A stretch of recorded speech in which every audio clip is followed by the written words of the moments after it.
آج ہم بات کریں گے قلب سلیم کے حوالے سے، اور قرآن میں کس طرح قلب سلیم کے بارے میں اللہ تعالیٰ نے انسانوں کو بتایا ہے، اور ساتھ 6 نشانیاں بتاؤں گا کہ وہ کون سی 6 نشانیاں ہیں جس سے یہ معلوم ہوگا کہ یہ قلب سلیم ہے۔ تو بسم اللہ کرتے ہیں۔ قلب سلیم، اس لفظ کو جب دیکھیں تو یہ لفظ قرآن میں آیا ہے۔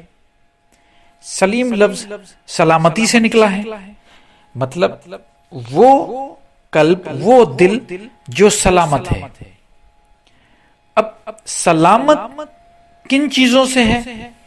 جب ہم نشانیوں پہ بات کریں گے تو بات واضح ہو جائے گی، لیکن پہلے میں ذرا بتا دوں کہ دیکھیے، اسلام کا مطلب یہی ہے کہ سلامتی میں آ جانا۔ مسلمان وہ ہے جو سلامت ہے، مطلب غلط چیزوں سے، بے حیائیوں سے، شیطانی کاموں سے جب انسان بچتا ہے، خود کو بچاتا ہے، اپنے دل کو بچاتا ہے شیطانی وسوسوں سے، تو وہ جو قلب ہوتا ہے وہ قلب سلیم ہو جاتا ہے۔ اللہ تعالیٰ فرماتا ہے قرآن میں کہ قیامت کے دن یہ قلب سلیم ہی انسان کو کام آئے گا، نہ مال، نہ دولت، نہ اپنے رشتہ دار، نہ بیٹے، نہ بیویاں، کوئی کام نہیں آئے گا۔ قیامت کے دن اگر کام آئے گا تو وہ قلب سلیم ہوگا، کیونکہ کہتے ہیں کہ وہ قلب جو سلیم قلب ہے، جس کا قلب منور ہے، روشن ہے، جب وہ مرتا ہے تو وہ قلب زندہ رہتا ہے۔ اب جب میں قلب کی بات کروں تو اس گوشت کے لوتھڑے کو آپ نہ سمجھیں کہ وہ گوشت کا لوتھڑا جو دل میں، جو ہمارا دل ہے، دھڑکتا ہے، پورے جسم میں بلڈ سرکولیٹ کر رہا ہے، پمپنگ کر رہا ہے، میں اس کی بات نہیں کر رہا، میں اس قلب کی بات کر رہا ہوں جو ایک روحانی قلب ہے، جس سے انسان اللہ کا ذکر کرتا ہے، جس سے وسوسے ختم ہوتے ہیں، جس سے انسان محبت کرتا ہے، جس سے انسان دنیائی خواہشوں سے آزاد ہو جاتا ہے، وہ قلب سلیم ہوتا ہے۔ اب ہم بات کریں گے کہ وہ ایسی کون سی 6 نشانیاں ہیں جس سے معلوم ہو جائے کہ یہ جو قلب ہے کسی کا، چاہے وہ آپ کا بھی ہو سکتا ہے، آپ کے کسی جاننے والے کا ہو سکتا ہے، کیا وہ قلب سلیم ہے کہ نہیں۔ تو یہ 6 نشانیاں آپ ضرور اس میں دیکھیں، اگر یہ 6 کی 6 اس میں ہے تو وہ قلب سلیم ضرور ہوگا۔ تو پہلی نشانی ہے کہ وہ قلب ذکر اللہ کرے گا، ہمیشہ ذکر اللہ میں رہے گا، اس کا قلب کبھی غافل اللہ کے سے کبھی غافل نہیں ہوگا، اللہ کے نام سے، اللہ کی یاد سے کبھی غافل نہیں ہوگا، وہ ہمیشہ اللہ کا ذکر کرتا رہے گا۔ پھر وہ ذکر بہت قسم کے ہیں، جسے میں ہمیشہ بتاتا ہوں، یاد بھی کرنا، اس کی اللہ کی نصیحت کو یاد کرنا، اللہ کے بارے میں ڈسکس کرنا، محفلوں میں ذکر کرنا، یہ ساری چیزیں آ جاتی ہیں۔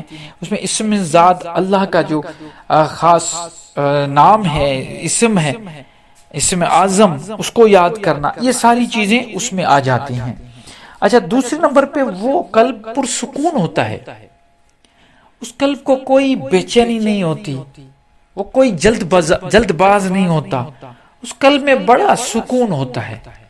سکون والے قلب جو ہے وہی قلب سلیم ہوتے ہیں، کیونکہ وہ ان میں داغ نہیں ہوتا، جیسے اللہ تعالیٰ نے قرآن میں فرمایا کہ ان کے دلوں میں داغ ہے، ختم اللہ نے ان کے دلوں میں وہ سیل لگا دی ہے، تو پرسکون رہے گا وہ۔ پھر تیسرے نمبر پہ آتا ہے کسی کے لیے اس کے دل میں کوئی نفرت بھی نہیں ہوگی، اور صرف محبت کرے گا، درگزر کرے گا، معاف کرے گا، دشمنی نہیں کرے گا کسی سے بھی۔ اس کو یہ نہیں ہوگا کہ میں فلاں سے دشمنی کروں، فلاں سے بغض کروں، فلاں سے منافقت کروں، ایسی کوئی بات اس دل میں نہیں ہوگی کبھی بھی۔ وہ نہ کسی سے نفرت کرے گا، نہ بغض کرے گا، نہ اس میں منافقت ہوگی، وہ محبت کرنے والا دل، ہر نہ صرف انسان سے پر ہر مخلوق سے، چاہے کوئی بھی مخلوق ہو، انسان کے علاوہ بھی جو مخلوق ہو، اس سے بھی وہ جو دل سلیم، قلب سلیم ہوگا وہ محبت کرے گا، اس کا خیال رکھے گا۔ اس کے بعد چوتھے نمبر پہ اس کی جو دنیاوی خواہشوں سے جو قلب ہے، وہ قلب دنیاوی خواہشوں سے آزاد ہو جائے گا۔ اس کی کوئی ایسی خواہش نہیں ہوگی جس کی جڑیں اس ناسوتی دنیا میں ہو۔ وہ ہمیشہ جو بھی کچھ کرے گا، جو بھی اس کی جو خواہش ہوگی، وہ صرف اللہ کی رضا کی خاطر ہوگی۔ باقی جو دنیا کی جو چیزیں ہوتی ہیں، جیسے ایک خواہش پوری ہوتی ہے، عام انسان تو ایسا ہوتا ہے کہ اگر ایک خواہش پوری ہو گئی تو پھر وہ کہے گا کہ یہ بھی ہو جائے، اگر ایک چھوٹی سی وہ بھی پوری ہو گئی پھر کہے گا دوسری، ایک بالکل چیک لسٹ بنائی ہوئی ہے اللہ کے، ایک چیک لسٹ بنا کے پھر اللہ کی طرف سے رجوع کرتے ہیں، پھر ایک چیز ملتی ہے اس کو چیک لگا دیتے ہیں، پھر یہ ملے گی پھر دوسری ملے، اس طرح انسان خواہشوں کی جو دلدل ہے اس سے آزاد ہی نہیں ہوتا۔ لیکن جو قلب سلیم ہے وہ دنیاوی خواہشوں کی جو اتنی بڑی بھرمار ہے اس سے آزاد ہوگا۔ پانچویں نمبر پہ ہر وقت دین کی خدمت کرے گا۔ وہ یہ سوچے گا جب بھی وہ کوئی کام کرے گا وہ یہی لوگوں کو تبلیغ کرے گا، دین کے بارے میں بتائے گا۔ اللہ کا جو دین ہے، قرآن کی جو تعلیمات ہے، ایک تو اس کی سمجھ اس کو ہوگی، اس قلب کو وہ سمجھ رکھے گا، وہ کبھی بھی کسی تفرقے میں نہیں پڑے گا، وہ کسی فرقے میں نہیں آئے گا۔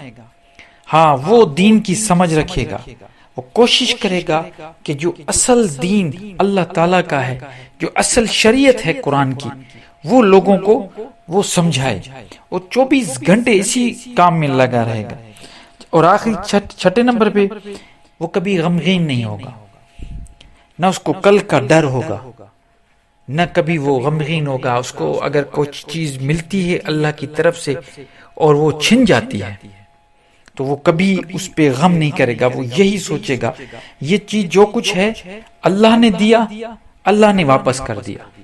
اور کبھی اس چیز کا اس کو ڈر نہیں ہوتا، کیونکہ یہ چیز اللہ تعالیٰ نے قرآن میں بتائی ہے کہ جو اللہ والے ہیں ان کو نہ خوف ہے نہ ڈر ہے۔ اب خوف کس چیز کا؟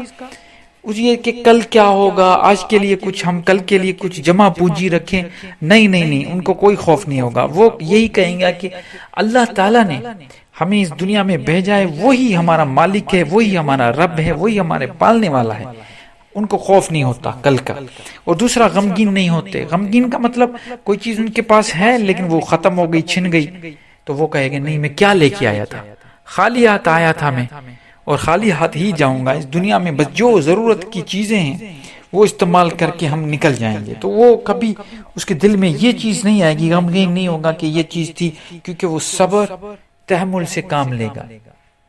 تو یہ قلب جو سلیم قلب ہے، ہم سب کو میں تو یہ دعا کرتا ہوں کہ ہمارا قلب بھی سلامت رہے، ہم ان سب چیزوں سے بچیں، شیطانی وسوسوں سے بچیں، اور جب اللہ تعالیٰ کی بارگاہ میں ہم جب حاضر ہوں اور جب ہماری وہاں پہ حاضری لگے تو ہمارا بالکل اس طریقے سے کہ ایک ایسا ہمارا سامنا ہو اللہ تعالیٰ کے سامنے کہ ہم کبھی بھی شرمندہ نہ ہو۔ یہ جب ہم اللہ تعالیٰ کی بارگاہ میں حاضر ہوں تو ہمارا قلب بھی سلیم ہو، اور ہم یہاں سے اپنا سلامت قلب جب لے کے جائیں گے تو یہی ہمارے لیے کامیابی ہے۔